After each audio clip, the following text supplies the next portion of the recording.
Jaya Radha Madhava Punya Vihari.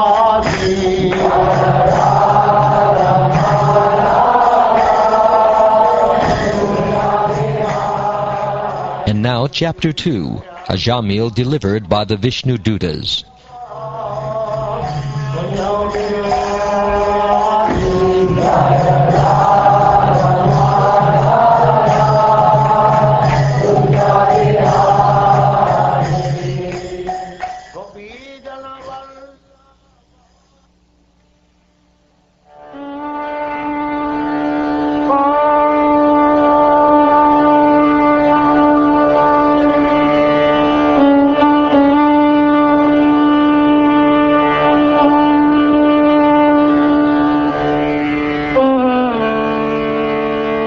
Shukdev Goswami said, "My dear king, the servants of Lord Vishnu are always very expert in logic and arguments. After hearing the statement of the Yamadutas, they replied as follows. Alas, how painful it is that irreligion is being introduced into an assembly where religion should be maintained. Indeed, those in charge of maintaining the religious principles are needlessly punishing a sinless, unpunishable person. A king or governmental official should be so well qualified that he acts as a father, maintainer, and protector of the citizens because of affection and love. He should give the citizens good advice and instructions according to the standard scriptures and should be equal to everyone. Yamaraj does this, for he is the supreme master of justice, and so do those who follow in his footsteps. However, if such persons become polluted and exhibit partiality by punishing an innocent, blameless person, where will the citizens go to take shelter for their maintenance and security? The mass of people follow the example of a leader in society and imitate his behavior. They accept as evidence whatever the leader accepts. People in general are not very advanced in knowledge by which to discriminate between religion and irreligion. The innocent, unenlightened citizen is like an ignorant animal sleeping in peace with its head on the lap of its master, faithfully believing in the master's protection. If a leader is actually kind-hearted and deserves to be the object of a living entity's faith, how can he punish or kill a foolish person who has fully surrendered in good faith and friendship? Ajamil has already atoned for all his sinful actions. Indeed, he has atoned not only for sins performed in one life, but for those performed in millions of lives. For in a helpless condition, he chanted the holy name of Narayan. Even though he did not chant purely, he chanted without offense, and therefore he is now pure and eligible for liberation. Even previously, while eating and at other times, this Ajamil would call his son, saying, "My dear Narayan, please come here." Although calling the name of his son, he nevertheless uttered the 4 syllables, Narayana. Simply by chanting the name of Narayan, in this way, he sufficiently atoned for the sinful reactions of millions of lives.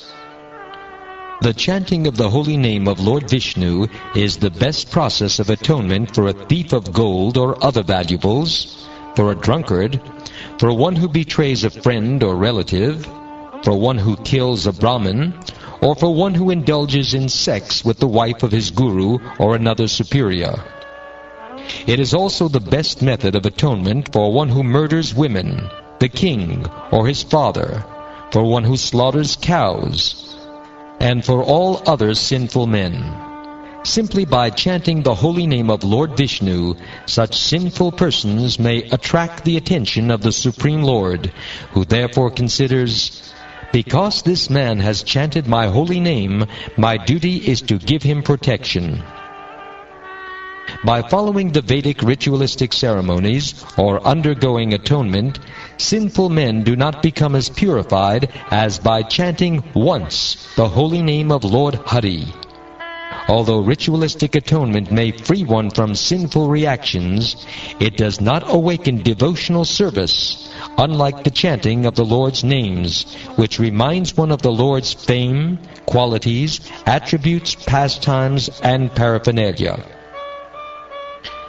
The ritualistic ceremonies of atonement recommended in the religious scriptures are insufficient to cleanse the heart absolutely, because after atonement, one's mind again runs toward material activities. Consequently, for one who wants liberation from the fruitive reactions of material activities, the chanting of the Hare Krishna mantra, or glorification of the name, fame, and pastimes of the Lord, is recommended as the most perfect process of atonement, because such chanting eradicates the dirt from one's heart completely. At the time of death, this Ajamil helplessly and very loudly chanted the holy name of the Lord, Narayan. That chanting alone has already freed him from the reactions of all sinful life. Therefore, O servants of Yamaraj, do not try to take him to your master for punishment in hellish conditions. One who chants the holy name of the Lord is immediately freed from the reactions of unlimited sins, even if he chants indirectly to indicate something else, jokingly for musical entertainment, or even neglectfully. This is accepted by all the learned scholars of the scriptures. If one chants the holy name of Hari and then dies because of an accidental misfortune, such as falling from the top of a house, slipping and suffering broken bones while traveling on the road, being bitten by a serpent, being afflicted with pain and high fever, or being injured by a weapon, one immediately is absolved from having to enter hellish life, even though he is sinful. Authorities who are learned scholars and sages have carefully ascertained that one should atone for the heaviest sins by undergoing a heavy process of atonement, and one should atone for lighter sins by undergoing lighter atonement. Chanting the Hare Krishna mantra, however, vanquishes all the effects of sinful activities, regardless of whether heavy or light. Although one may neutralize the reactions of sinful life through austerity, charity, vows, and other such methods, these pious activities cannot uproot the material desires in one's heart. However, if one serves the lotus feet of the personality of Godhead, he is immediately freed from all such contaminations. As a fire burns dry grass to ashes, so the holy name of the Lord, whether chanted knowingly or unknowingly, burns to ashes without fail all the reactions of one's sinful activities. If a person unaware of the effective potency of a certain medicine takes that medicine, or is forced to take it, it will act even without his knowledge, because its potency does not depend on the patient's understanding. Similarly, even though one does not know the value of chanting the holy name of the Lord, if one chants knowingly or unknowingly, the chanting will be very effective.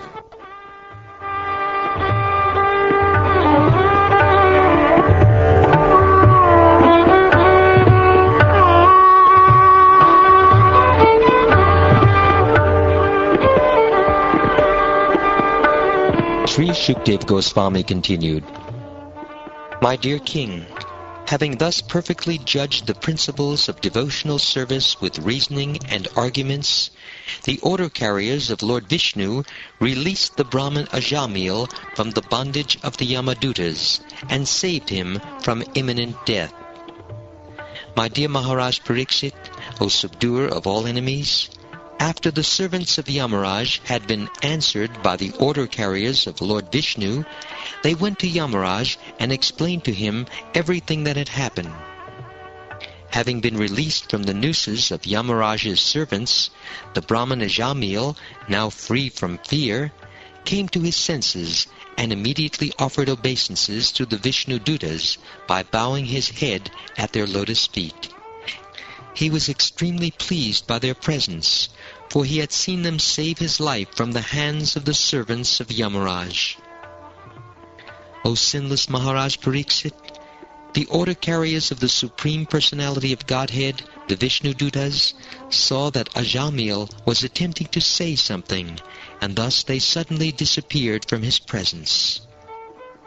After hearing the discourses between the Yamadutas and the Vishnu Dutas, Ajamil could understand the religious principles that act under the three modes of material nature. These principles are mentioned in the three Vedas. He could also understand the transcendental religious principles which are above the modes of material nature, and which concern the relationship between the living being and the Supreme Personality of Godhead. Furthermore, Ajamil heard glorification of the name, fame, qualities, and pastimes of the Supreme Personality of Godhead. He thus became a perfectly pure devotee. He could then remember his past sinful activities, which he greatly regretted having performed. Ajamil said, "Alas, being a servant of my senses, how degraded I became. I fell down from my position as a duly qualified Brahmin and begot children in the womb of a prostitute. Alas, all condemnation upon me. I acted so sinfully that I degraded my family tradition. Indeed, I gave up my chaste and beautiful young wife to have sexual intercourse with a fallen prostitute accustomed to drinking wine. All condemnation upon me. My father and mother were old and had no other son or friend to look after them. Because I did not take care of them, they lived with great difficulty. Alas, like an abominable lower-class man, I ungratefully left them in that condition. It is now clear that as a consequence of such activities, a sinful person like me must be thrown into hellish conditions meant for those who have broken religious principles, and must there suffer extreme miseries. Was this a dream I saw, or was it reality? I saw fearsome men with ropes in their hands coming to arrest me and drag me away. Where have they gone? And where have those 4 liberated and very beautiful persons gone who released me from arrest and saved me from being dragged down to the hellish regions? I am certainly most abominable and unfortunate to have merged in an ocean of sinful activities. But nevertheless, because of my previous spiritual activities, I could see those 4 exalted personalities who came to rescue me. Now I feel exceedingly happy because of their visit. Were it not for my past devotional service, how could I, a most unclean keeper of a prostitute, have gotten an opportunity to chant the holy name of Vaikuntapati when I was just ready to die? Certainly, it could not have been possible. I am a shameless cheater who has killed his Brahminical culture. Indeed, I am sin personified. Where am I in comparison to the all-auspicious chanting of the holy name of Lord Narayan? I am such a sinful person, but since I have now gotten this opportunity, I must completely control my mind, life, and senses, and always engage in devotional service, so that I may not fall again into the deep darkness and ignorance of material life. Because of identifying oneself with the body, one is subjected to desires for sense gratification, and thus one engages in many different types of pious and impious action. This is what constitutes material bondage.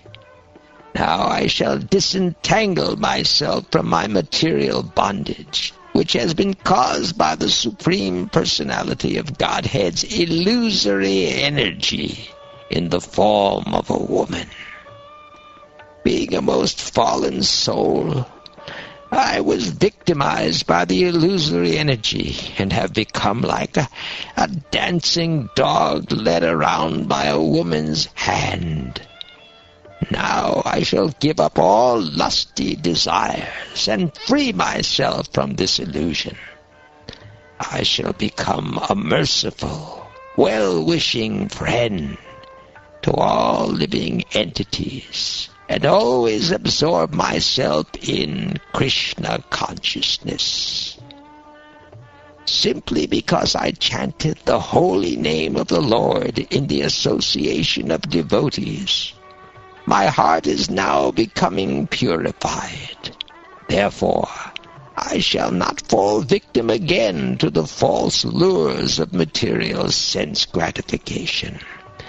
Now that I have become fixed in the absolute truth, henceforward I shall not identify myself with the body.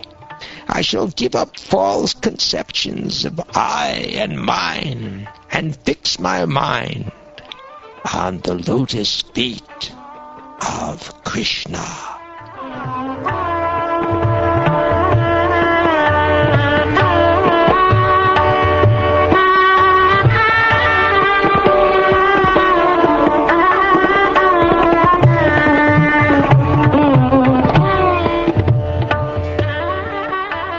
Shukdev Goswami said, because of a moment's association with devotees, or the Vishnu Dutas, Ajamil detached himself from the material conception of life with determination.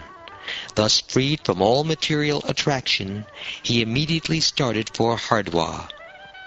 In Hardwar, Ajamil took shelter at a Vishnu temple, where he executed the process of Bhakti Yoga. He controlled his senses and fully applied his mind in the service of the Lord. Ajamil fully engaged in devotional service. Thus he detached his mind from the process of sense gratification and became fully absorbed in thinking of the form of the Lord. When his intelligence and mind were fixed upon the form of the Lord, the Brahmin Ajamil once again saw before him 4 celestial persons. He could understand that they were those he had seen previously, and thus he offered them his obeisances by bowing down before them. Upon seeing the Vishnu Dutas, Ajamil gave up his material body at Hardwar on the bank of the Ganges. He regained his original spiritual body, which was a body appropriate for an associate of the Lord. Accompanied by the order carriers of Lord Vishnu, Ajamil boarded an airplane made of gold. Passing through the airways, he went directly to the abode of Lord Vishnu, the husband of the goddess of fortune. Ajamil was a Brahmin who, because of bad association, had given up all Brahminical culture and religious principles. Becoming most fallen, he stole, drank, and performed other abominable acts. He even kept a prostitute. Thus he was destined to be carried away to hell by the order carriers of Yamaraj, but he was immediately rescued simply by a glimpse of the chanting of the holy name Narayan. Therefore, one who desires freedom from material bondage should adopt the process of chanting and glorifying the name, fame, form, and pastimes of the Supreme Personality of Godhead, at whose feet all the holy places stand. One cannot derive the proper benefit from other methods, such as pious atonement, speculative knowledge, and meditation in mystic yoga, because even after following such methods, one takes to fruitive activities again, unable to control his mind, which is contaminated by the base qualities of nature, namely passion and ignorance. Because this very confidential historical narration has the potency to vanquish all sinful reactions, one who hears or describes it with faith and devotion is no longer doomed to hellish life, regardless of his having a material body, and regardless of how sinful he may have been. Indeed, the Yamadutas who carry out the orders of Yamaraj do not approach him even to see him. After giving up his body, he returns home, back to Godhead, where he is very respectfully received and worshipped. While suffering at the time of death, Ajamil chanted the holy name of the Lord, and although the chanting was directed toward his son, he nevertheless returned home, back to Godhead. Therefore, if one faithfully and inoffensively chants the holy name of the Lord, where is the doubt that he will return to Godhead?